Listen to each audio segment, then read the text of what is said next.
अस्सलाम वालेकुम। आज का जो टॉपिक है फाइनेंशियल मैनेजमेंट, इसको हम शुरू करने लगे हैं। स्टार्ट से शुरू करेंगे, व्हाट इज़ फाइनेंशियल मैनेजमेंट। और आने वाले लेक्चर्स में इस कंप्लीट बुक को, इन सब टॉपिक्स को हमने गो थ्रू करना है। तो फाइनेंशियल मैनेजमेंट मैं आपको जिन जिन बुक से लेके चलूँगा, जिन जिन बुक से हम रिव्यू करेंगे, तो वो मैंने लिख दी है।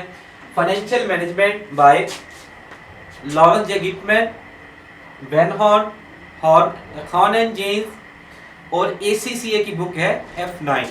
इन 4 बुक्स को कंबाइन करके हम फाइनेंशियल मैनेजमेंट को डिस्कस करेंगे। तो चलते हैं अपने टॉपिक की तरफ। आज इंट्रोडक्टरी लेक्चर है। जैसे देखिए लिखा हुआ है, what is finance. Finance is a science and art of managing money. Finance science है, आर्ट है मैनेजिंग मनी, मनी को मैनेज करने के लिए। इस डेफिनेशन में देखें तो 3 मेन चीजों को मैंने हाईलाइट किया, साइंस, आर्ट एंड मैनेजिंग। सबसे पहले साइंस क्या है जी?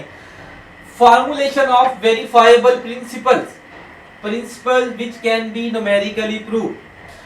हम कुछ प्रिंसिपल बनाएंगे। फाइनेंस का पहला स्टेप क्या है? कुछ प्रिंसिपल बनाएंगे, और ऐसे प्रिंसिपल्स जिनको आप न्यूमेरिकली प्रूव कर सकते हो। And second is art, application of this principle. जो प्रिंसिपल बनाए उनको फिर अप्लाई कर देना है।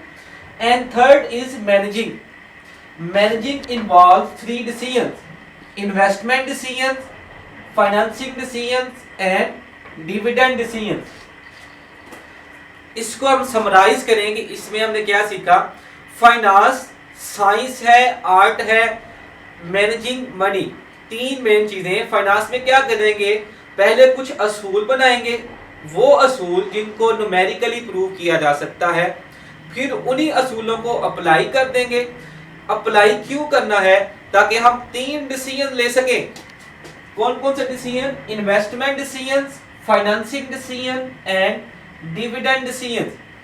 सबसे पहले है इन्वेस्टमेंट डिसीजन। इन्वेस्टमेंट, जिसके पास एक्सेस पैसे होंगे, a person who have surplus funds will make investment decisions. एक बंदे के पास पैसे हैं, स्किल है, काम करना चाहता है, तो वो इन्वेस्टमेंट डिसीजन लेगा कि कहां पे इन्वेस्ट करे। पैसे उसके पास एक्सेस है तो वो इन्वेस्टमेंट डिसीजन करेगा। अब फाइनेंशियल मैनेजमेंट हमें ये बताएगी कि इन्वेस्टमेंट डिसीजन किस तरह करते हैं, कौन कौन से फैक्टर्स हैं जो इन्वेस्टमेंट डिसीजंस को इफेक्ट कर सकते हैं। ये कुछ मैंने लिखे भी हैं। इन्वेस्टमेंट डिसीजन सबसे पहले देखेंगे कैश फ्लो ऑफ प्रोजेक्ट। जिस में प्रोजेक्ट में इन्वेस्ट कर रहे हैं, किसी इन्वेस्टमेंट में, किसी सिक्योरिटी में, किसी स्टॉक में, बॉन्ड में इन्वेस्ट करना चाह रहे हैं, तो उसका कैश फ्लो क्या है? रेट ऑफ रिटर्न, रिटर्न हमें क्या मिलेगा, and time period, short term investment है या लॉन्ग टर्म इन्वेस्टमेंट है। तो investment decisions, a person who have surplus fund will make investment decisions.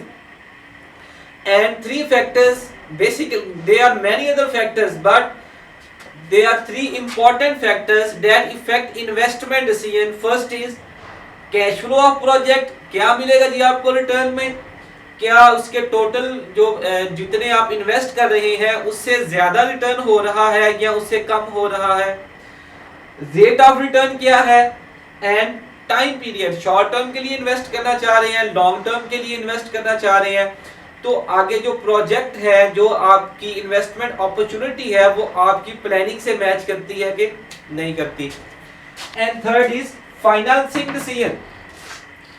Financing decision, एक बंदा, एक इन्वेस्टर, कंपनी, ऑर्गेनाइजेशन, उसके पास जो है वो इन्वेस्टमेंट अपॉर्चुनिटी है, काम करने की स्किल है, एबिलिटी है, लेकिन पैसे नहीं है। Then the company, the investor will make financing decision. कहां से फाइनेंस कलेक्ट करना है ताकि आप काम कर सकें, फाइनेंस कैसे इकट्ठा करना है। तो इसके लिए कॉमन शेयर, स्टॉक, जैसे आप ऑलरेडी जानते हैं, शेयर इशू कर सकते हैं, प्रेफर्ड शेयर इशू कर सकते हैं, बॉन्ड इशू कर सकते हैं, डिबेंचर्स इशू कर सकते हैं। And financing decision has also effect. These are the factors that affect financing decision. First is cost. What is the cost of each financing decision? What is the cost of each financing decision? अगर आप equity issue करें, common share issue करें, तो आपको क्या cost पड़ेगी, क्या in return देना पड़ेगा। जैसे देखें, अगर आप बॉन्ड इशू करते हैं तो इंटरेस्ट आपको पे करना पड़ेगा, और अगर आप इक्विटी कॉमन शेयर्स के जरिए फाइनेंस कलेक्ट करते हैं तो आपको डिविडेंड पे करना पड़ेगा। तो फाइनेंसिंग डिसीजन में फर्स्ट फैक्टर क्या इफेक्ट होगा, कॉस्ट, कि कौन सा आप फाइनेंसिंग टूल यूज कर रहे हैं, common stock, preferred stock, dividend, और हर एक की कॉस्ट क्या है। तो जो मोस्ट चीपेस्ट सोर्स होगा उसको आप अडॉप्ट करेंगे। Second is risk. Risk factor also effect financing decision. Risk में क्या है जी, जो बोरोड फंड्स हैं वो borrowed funds are more riskier than equity funds. Borrowed funds एक पर्टिकुलर टाइम पीरियड के बाद वापस करने होते हैं और उन पे इंटरेस्ट फिक्स होता है। आपको इनकम हुई या नहीं हुई, आपने इनकम जनरेट की या नहीं की, इन रिटर्न आपको कुछ देना ही पड़ेगा। इस वजह से borrowed funds are more riskier than equity funds. And third is flotation cost. While you are making financing decision, you have to adjust, you have to decide what is the flotation cost. What is flotation cost? Flotation cost is the commission, brokerage cost or taxes by that is associated with issuing new securities. तो financing decision जब आप लेंगे तो आपने ये देखना होता है कि इसमें फ्लोटेशन कॉस्ट कितनी होगी। तो फ्लोटेशन कॉस्ट भी ऐसा फैक्टर है जो कि फाइनेंसिंग डिसीजन लेते हुए आपने मद्देनजर रखना है। And the third step is dividend decision. Dividend, how much the dividend company will pay in return of shares. How much dividend, either company should pay dividend और नॉट। डिविडेंड कितना पे करना है, पे करना भी है कि नहीं करना, ये भी फाइनेंशियल मैनेजमेंट सिखाती है। और dividend decision depend upon three things. Earnings, what are the earnings of company. अगर कंपनी की अर्निंग्स बहुत अच्छी है तो डिविडेंड ज्यादा पे करेंगे, और अगर कंपनी की अर्निंग इतनी अच्छी नहीं हुई तो डिविडेंड कम पे करेंगे या बिल्कुल भी पे नहीं करेंगे। Growth prospects and bank rate. Growth prospects में अगर कंपनी के पास नियर फ्यूचर में कोई प्रॉफिटेबल इन्वेस्टमेंट प्रोजेक्ट है तो कंपनी उसको अपने डिविडेंड की अमाउंट उसमें इन्वेस्ट करना बेहतर समझेगी बजाय के डिविडेंड दे दिया जाए। बैंक रेट ये है कि अगर कंपनी सोचती है कि हमने फ्यूचर में कोई प्रोजेक्ट नया शुरू करना है तो उसके लिए फंड्स अवेलेबल है या नहीं, तो बैंक रेट देखा जाता है। अगर तो बैंक रेट डिविडेंड से, मतलब फॉर एग्जांपल बैंक से अगर आप लोन लें तो आपको बहुत ज्यादा इंटरेस्ट पे करना पड़ेगा और डिविडेंड आप पे ना करें तो आपका काम चल सकता है, तो इस सिचुएशन में डिविडेंड पे नहीं किया जाता। जब डिविडेंड पे नहीं किया जाता, जो कहते हैं डिविडेंड है उसकी अमाउंट को आगे इन्वेस्ट कर दिया जाता है। तो जस्ट ये आपने डिफाइन किया व्हाट इज फाइनेंस। अब इसको समराइज करते हैं। Finance is a science and art of managing money. Finance science है, आर्ट है पैसों को मैनेज करने के लिए। साइंस में क्या है जी, कुछ असूल बनाएंगे, उन असूलों को न्यूमेरिकली प्रूव किया जा सकता है। फिर जो असूल बनाए उनको अप्लाई कर दिया। अप्लाई क्यों किया, क्योंकि हमने तीन डिसीजन लेने थे। What is investment decision, where to invest, what is financing decision, from where we collect finance, and dividend decision कि कैसे डिविडेंड पे करना है, करना भी है कि नहीं करना, ग्रोथ प्रोस्पेक्ट्स हैं कि नहीं। इसके बाद जो अगला टॉपिक है वो हम देखेंगे फाइनेंस किन चीजों पे डिपेंड करती है, और फिर हमने बैलेंस शीट देखनी है। एक बैलेंस शीट आपने अकाउंटिंग के पॉइंट ऑफ व्यू से पढ़ी है और दूसरी बैलेंस शीट हम देखेंगे फाइनेंस के प्रोस्पेक्टिव से।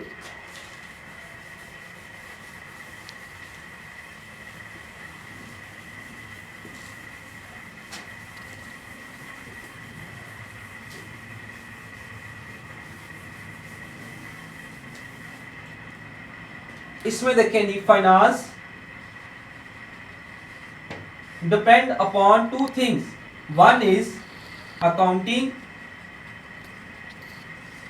And second is economics. Accounting, क्योंकि अकाउंटिंग की फाइनेंशियल स्टेटमेंट्स यूज होंगी। अकाउंटिंग की जो financial statement, income statement, balance sheet, cash flow statement, इनकी बेस पे डिसीजन लेने होते हैं। Finance use accounting financial statements to make decisions. Economics पे क्यों डिपेंड करता है जी? इकोनॉमिक्स के डिफरेंट लॉज, जैसे law of demand, law of supply, equi marginal utility और marginal analysis. Specifically equi marginal utility भी इसे कह लें, जो यूज होता है ज्यादा, और मार्जिनल एनालिसिस, कंपेयर करना मार्जिनल कॉस्ट, मार्जिनल बेनिफिट्स को। तो फाइनेंस इकोनॉमिक्स के लॉ यूज करेगा, अकाउंटिंग की स्टेटमेंट यूज होंगी डिफरेंट डिसीजंस लेने के लिए। और नेक्स्ट जो है वो हमने बैलेंस शीट देखनी है जी। जो अकाउंटिंग में हमने बैलेंस शीट सीखी वो डिफरेंट है फाइनेंस की बैलेंस शीट से।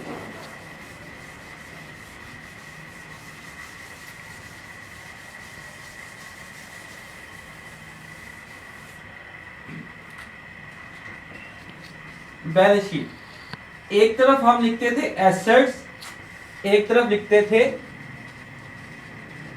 लायबिलिटीज। मैं शॉर्ट में लिख रहा हूं current assets, non current assets, long term liabilities. ये बैलेंस शीट है अकाउंटिंग पॉइंट ऑफ व्यू से, कि अगर हम अकाउंटिंग के व्यू से देखें तो इस तरह हम बनाते थे बैलेंस शीट। फाइनेंस में ये डिफरेंट हो जाएगा। जो एसेट साइड है, एसेट साइड की बजाय हम लिखेंगे इन्वेस्टमेंट साइड, और जो लायबिलिटी साइड है, लायबिलिटी साइड की जगह हम क्या लिखेंगे? Financing side.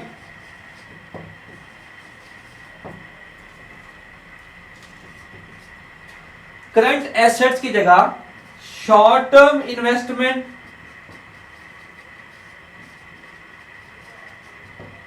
Non current asset की जगह लॉन्ग टर्म इन्वेस्टमेंट।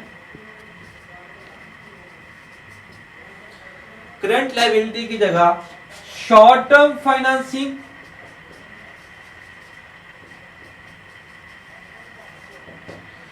और लॉन्ग टर्म लायबिलिटीज की जगह long term financing.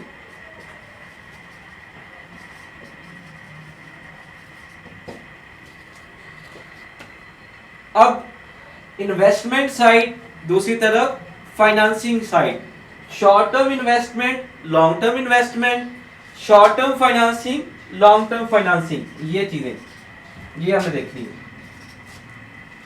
Investment side है, जो एसेट साइड थी वो एक्चुअली क्या थी? इन्वेस्टमेंट साइड, और जो लायबिलिटी साइड थी वो क्या है? Financing side.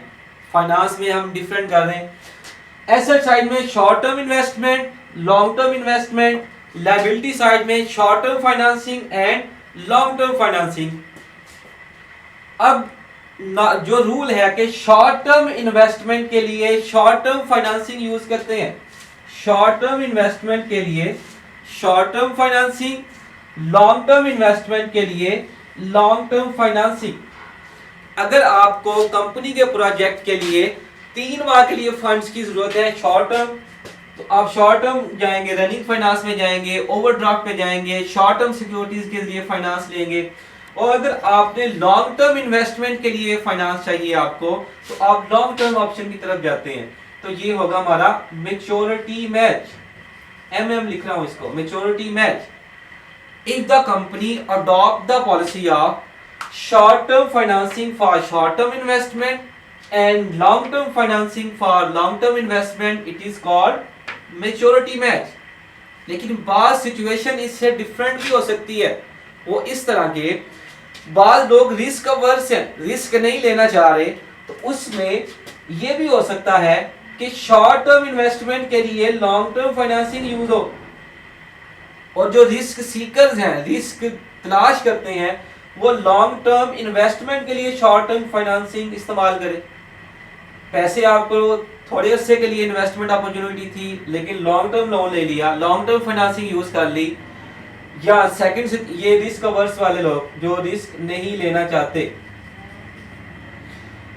Long term investment के लिए आपने शॉर्ट टर्म फाइनेंसिंग यूज कर ली, रिस्क सीकर्स, तो इसको कहते हैं CM, क्रॉस मैच। अब इसको दोबारा मैं समराइज करने जा रहा हूँ इस लेक्चर्स को। इससे पहले सबसे पहले हमने क्या कहा, फाइनेंस क्या है जी, तीन चीजें थी इन्वेस्टमेंट, इसमें फाइनेंस या science, art and managing. Science में कुछ असूल बनाएंगे, न्यूमेरिकली प्रूव कर सकते हैं, उन्हीं असूलों को फिर अप्लाई कर दिया ताकि तीन डिसीजन ले सके, इन्वेस्टमेंट, फाइनेंसिंग और डिविडेंड डिसीजंस, वो हमने देख लिया। उसके बाद बैलेंस शीट, मैंने कहा जी एसेट साइड को इन्वेस्टमेंट साइड कहेंगे, लायबिलिटी साइड को फाइनेंसिंग साइड कहेंगे।